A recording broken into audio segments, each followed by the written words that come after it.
I think some audio clarity లేదు. So ఇంకొకటి చూస్తే కనుక బాంబేలో అండి CJPకి చెందిన ఇంకొక ఆయన 10-20 మంది మీడియా ప్రతినిధులతో కలిసి బాంబేలో ఒక గవర్నమెంట్ స్కూల్కి అనుమతి లేకుండా వెళ్ళాడు. అంటే వీళ్ళందరూ ఏంటంటే ఒకేసారి వీళ్ళకి ముందరే స్క్రిప్ట్ ఇచ్చేస్తున్నారు సార్, ఇక్కడ ఐడెంటిఫై చేసి ఇక్కడికి వెళ్ళండి అని. అది ఆబ్వియస్ వాసుదేవన్ గారు, నేను మళ్ళీ అడుగుతున్నాను, వీళ్ళకి ఎవరు రైట్ ఇచ్చారు? ఎంతో మంది NGOలు పనిచేస్తున్నారు ఎడ్యుకేషన్ ఫీల్డ్లో, వీళ్ళు ఎక్కడి నుంచి వచ్చారు సడన్గా? ఎందుకంటే వీళ్ళకి పబ్లిసిటీ కావాలి. ఒక టెర్రరిస్ట్కి, ఒక ఇట్లాంటి వాళ్ళకి పబ్లిసిటీ చాలా అవసరం. Without publicity they cannot survive. వాళ్ళు అయిపోయింది ఏది, ధర్మేంద్ర ప్రధాన్ రాజీనామా అయిపోయిన తర్వాత చెప్పబడిపోయారు వాళ్ళు. ఇప్పుడు క్వైట్ అయిపోయారు. మళ్ళీ ఇప్పుడు ఏమైనా పబ్లిసిటీలు ఉండాలి కదా. వాళ్ళకి వచ్చే డబ్బులు వాళ్ళ స్పాన్సర్స్ ఠాకూర్ ఫౌండేషన్ లాంటి వాళ్ళు అడుగుతారు, మీరు ఏం చేశారు ప్రూఫ్ చూపియండి. అప్పుడు వీళ్ళు అంటారు, మేము 10 స్కూల్స్కి వెళ్ళాము, మేము 30 మంది వెళ్ళాము, మా ట్రావెల్ ఖర్చు ఇంత, మేము అక్కడ హోటల్లో ఉన్నాం, మా ఖర్చు ఇంత, మా TADA మొత్తం క్లెయిమ్ చేసుకుంటారు వీళ్ళు ఈ ఫౌండేషన్స్ నుంచి. ఇది వీళ్ళ పని వాసుదేవన్ గారు. ఉద్యోగం ఏం లేదు వీళ్ళకి. అడగండి, నైదర్ అశుతోష్ రాణా, నా దీప్కే, నా సౌరవ్ దాస్, వీళ్ళకి ముగ్గురికి ఉద్యోగం లేదు. దీనికన్నా ముందు ఉన్న ఉద్యోగం ఏంటి వీళ్ళది? Only it was Aam Aadmi Party social media చూసుకుంటుంది. ఠాకూర్ ఫౌండేషన్ కి సంబంధించిన డీటెయిల్స్ అండి. US లో 501c3 non profit private foundation based in Saint Petersburg, Florida. Correct. వీళ్ళని దినేష్ ఠాకూర్ అని ఆయన. ఈ ఆర్గనైజేషన్ ఏంటంటే ఎవరెవరికి ఫండ్స్ చేస్తే capacity building, public interest research, reporting, primarily focused on public health and civil liberties in India. అది వీళ్ళకి ఇచ్చింది పబ్లిక్ హెల్త్ అని చెప్పి సౌరవ్ దాస్కి ఇచ్చాడు. వాడు పబ్లిక్ హెల్త్ ఎక్స్పర్టే కాదు వాడు. మళ్ళీ వాడికి ఎందుకు ఇస్తున్నాడు డబ్బులు? ఎందుకంటే ఇట్లాంటి దానికి మీకు కొంచెం లీవే ఉంటుంది NGO ఫండింగ్ లో. ఎక్కువ క్వశ్చన్లు అడిగారు గవర్నమెంట్. కానీ వీళ్ళు రాసిన ఆర్టికల్ రీసెర్చ్ ఆర్టికల్ అంటారు. ఇప్పుడు ఈ స్కూల్కి వెళ్ళారు చూడండి, ఇది కూడా క్లెయిమ్ చేస్తారు. సౌరవ్ దాస్ క్లెయిమ్ చేస్తున్నారు, ఇన్వెస్టిగేటివ్ జర్నలిస్ట్ క్లెయిమ్ చేసుకున్నారు. అదే అంటారు. ఆడు ఎక్కడ పనిచేసిండు? NDTVలో పనిచేశారు ఎప్పుడు, కాంగ్రెస్ హయాంలో. అప్పుడు NDTV ఛానల్ కాంగ్రెస్ ఛానల్ ఉండే అప్పుడు. ఆ టైంలో మన అందరు తెలిసిందే, ప్రణవ్ రాయల్ లాంటి వాళ్ళు. సో వీళ్ళది మెయిన్ జాబ్ ఏంటంటే వాసుదేవన్ గారు, పబ్లిసిటీ క్రియేట్ చేయడము. ఇప్పుడు ఈ స్కూల్ అయిపోయింది అనుకోండి, మళ్ళీ ఇంకేమైనా మొదలు పెడతారు రేపు. ఓకే, దాని తర్వాత ఇంకేమైనా మళ్ళీ వీళ్ళు బతుకుతుంది దీని మీద బతుకుతారు వీళ్ళు. ఏ రోజు వీరు ఆపేస్తారో వాళ్ళ ఫండింగ్ ఆగిపోతుంది ఆ రోజు. రైట్. ఇప్పుడు వీళ్ళకి వచ్చే మీరు చెప్పిన $500, $1000, $2000 దీనికి ఆడిట్ ఉందా? లేదు. Government check చేయదా? FCRI నుంచి రావట్లేదు. దానికోసం చిన్న అమౌంట్స్ పంపిస్తారు. ఓకే, దీనికోసం అంటే చిన్న అమౌంట్స్ అంటే రిసర్చ్ గ్రాంట్. వాసుదేవన్ గారికి ట్రైబల్స్ ఇన్ అరకు మీద రీసెర్చ్ చేయడానికి ఒక గ్రాంట్ ఇస్తారు.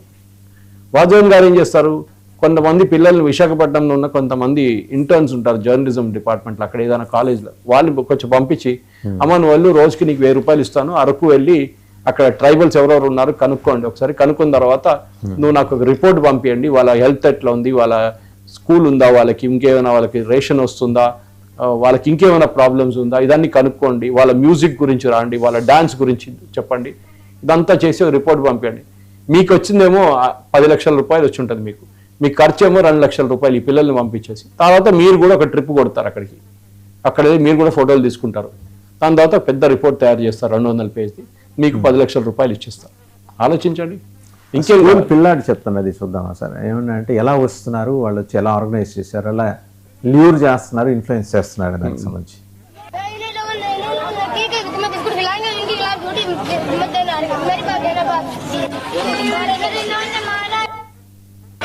क्या आरोप लग रहा है मास्टर साहब ऊपर?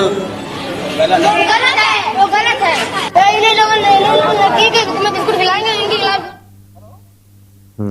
అదే బయట నుంచి వచ్చి వాళ్ళు ఏం చేస్తున్నారు అనేది చెప్తున్నారు పిల్లలు. కరెక్ట్. ఇది వాసుదేవన్ గారు నేను చెప్తాను, మంచి బిజినెస్ వాసుదేవన్ గారు. మీరు కష్టపడక్కర్లేదు. సంవత్సరానికి మీకు నెలకు ఒక $2 లక్షలు $3 లక్షల వచ్చేటట్టు మీ ఇంట్లో కూర్చొని మీరు పని చేసుకోవచ్చు. అప్పుడప్పుడు ఇట్లాంటి పనులు చేసుకుంటే వెళ్ళిపోతే అయిపోతుంది. ఓకే, ఇది వీళ్ళ మెయిన్ థింగ్. మీరు చూడండి, పెల్లెట్ గన్ యూజ్ చేశారని చెప్పి రాహుల్ గాంధీ నిన్న FIR చేయించిండు. FIR మీరు నేను కూడా వెళ్ళి కూడా ఫైల్ చేయొచ్చు, పెద్ద పని ఏం కాదు. First information report, any citizen can go to police station and file FIR. ఈయన దానికోసం ధర్నా ఎందుకు చేయాలండి? రాహుల్ గాంధీ ఎందుకు FIR ఫైల్ చేయలేదు? ఇది డ్రామా. ఎందుకంటే అక్కడ పెద్ద డ్రామా నడుస్తుంది. ఆయనకు అక్కడ పిలవట్లేదు వీళ్ళు రాహుల్ గాంధీని. మీరు చూసుంటారు, రాంచీకి వీళ్ళు ఎవరు వెళ్ళలేదు. మీరు రాంచీలో ఈ అభిజిత్ దీప్కేని చూడలేదు అక్కడ. ఎందుకు వాళ్ళు రాలేదు?